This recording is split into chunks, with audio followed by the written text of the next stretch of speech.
Ce 12 juillet, nous avions droit à la publication des premières images du télescope spatial James Webb, qui sont, soyons honnêtes, à couper le souffle. Ces images, et je dois avouer avoir ma part de culpabilité là-dedans, ont très grandement recouvert l'actualité spatiale. Pourtant, cette semaine, la liste des événements importants ou intéressants s'étant produits est aussi particulièrement développée. Alors, pour cet épisode, j'aimerais vous proposer de revenir sur les grosses actualités de cette semaine en reparlant un petit peu de James Webb, bien sûr, mais aussi du rover martien européen et sa plateforme russe ExoMars, d'Ariane 6 et de l'inauguration d'un petit lanceur européen le 13, de dégâts sur le site de Boca Chica lors d'un essai statique du Booster 7, l'un des prototypes du premier étage du Starship de SpaceX, et bien d'autres. Mais avant de continuer, et comme d'habitude, j'aimerais vous inviter à vous abonner si vous ne l'êtes pas encore et désirez me soutenir. Je ne peux également que vous inviter à liker, commenter et partager cet épisode. Pour ouvrir cet épisode, j'aimerais commencer par un erratum. Dans l'épisode sur les premières observations de Webb, je présente en effet les nébuleuses planétaires et les naines blanches comme le fruit de supernovas. Or justement, les nébuleuses planétaires et les naines blanches sont le fruit d'étoiles ayant progressivement éjecté leur matière. Les rémanents de supernovas, comme la nébuleuse du Crabe, ne sont justement pas à confondre avec des nébuleuses planétaires et sont deux catégories à part que j'ai commis l'erreur de mélanger. Voilà mes excuses donc pour cette erreur qui est assez flagrante, je l'avoue.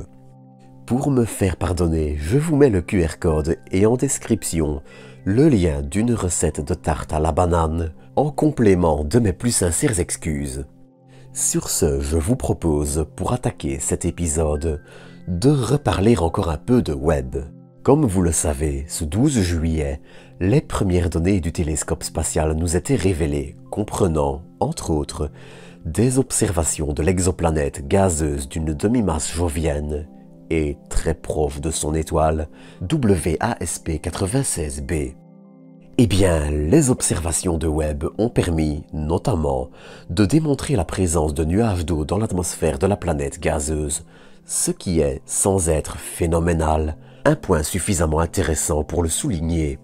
Mais seulement 2 jours plus tard, le 14, c'étaient d'autres observations du télescope qui allaient paraître. Plus précisément, une observation de Jupiter en infrarouge.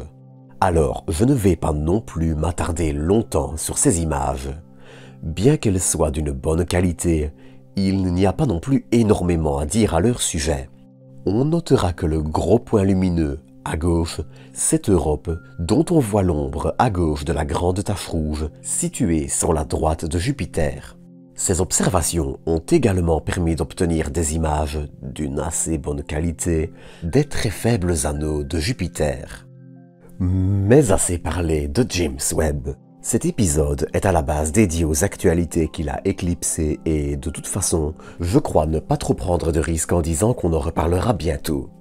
Une autre actualité importante sur laquelle je voulais revenir cette semaine, c'est le rover européen de la mission ExoMars.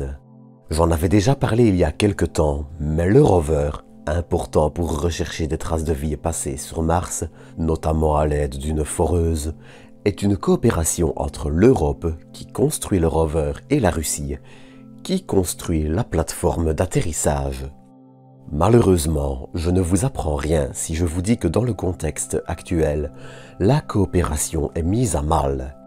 Dans ce contexte, nous avions déjà appris sa mise en pause le 17 mars.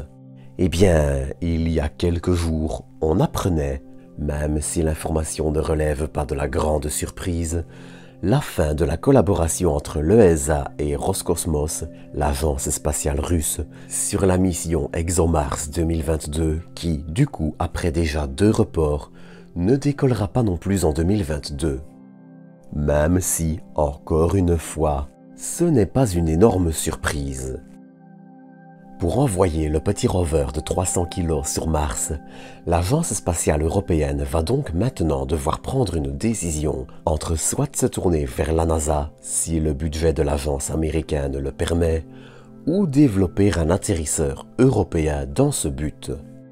Quoi qu'il en soit, après déjà quelques années de problèmes, son décollage étant initialement prévu en 2018, le rover est encore très loin de la surface de la planète rouge et ne l'atteindra probablement pas avant la fin de la décennie 2020, voire les années 2030. À mon humble avis, il ne faut pas espérer de décollage avant 2028, 2030 ou même, soyons fous, 2032. Mais cette semaine, au niveau européen, tout n'était pas noir non plus. En plus de l'actualité sur Ariane 6, dont je parlerai avant de passer à SpaceX, on notera le 13 le vol inaugural de la nouvelle version du lanceur italien Vega, Vega C. De 212 tonnes contre 136 pour Vega, Vega C est capable de placer une tonne de plus en orbite basse que les 2,3 de sa petite sœur. Ce vol, important pour garantir la compétitivité d'Ariane Group et donc des lanceurs européens sur le long terme, a été un succès total et a permis de mettre en orbite 6 petits satellites pour une masse totale d'environ 350 kg.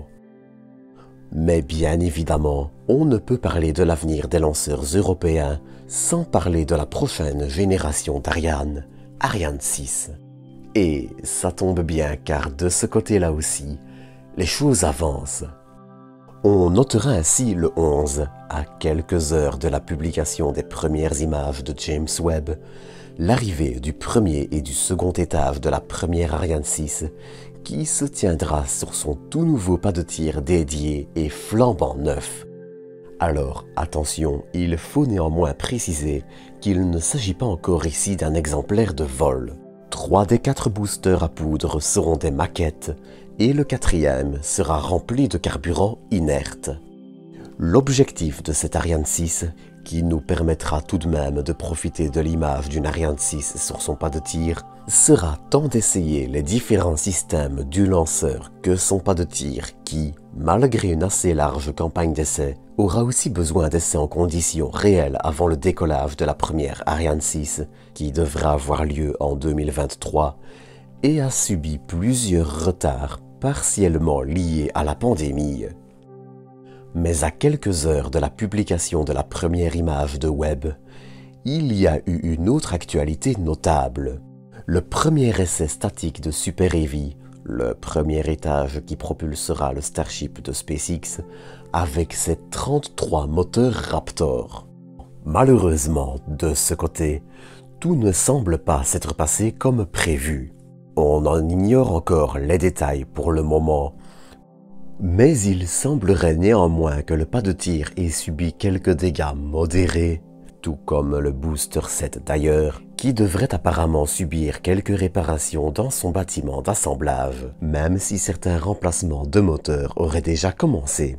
On ignore encore, en effet, si cet essai statique était prévu, même s'il semblerait qu'il ait été accidentel, mettant en avant de possibles problèmes de fiabilité de ce côté.